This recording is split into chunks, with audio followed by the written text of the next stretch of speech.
Greetings and welcome to our midweek offering of our weekly devotionals. This week we're taking a look at a passage in Paul's second letter to the Corinthians as he writes to that community about the possibility of experiencing and giving the life-giving power of God to others.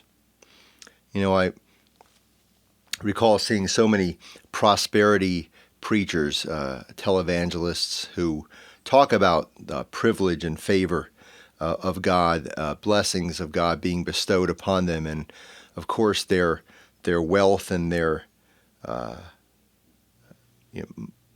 the fancy things that they have, their material success and excess is their evidence of God's favor, God's grace upon them. That wearing Armani suits and preaching in stadiums filled to the brim, flying in private jets and living in mansions is evidence of the grace of God in their lives. But the Apostle Paul paints a bit of a different picture. He says, "I do not say this as a command, but I am testing the genuineness of your love against the earnestness of others." And Paul in that verse is comparing two different communities, the Macedonians with the Corinthians. The Macedonians, Paul lifts up as a picture and evidence of grace. And the Macedonians were poor. They struggled economically, and yet even in their poverty and weakness, they gave of themselves.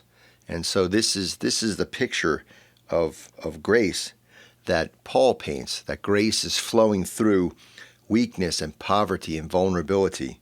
And so he exhorts the Corinthians, who were a very wealthy community, to be more like the Macedonians, to give of themselves.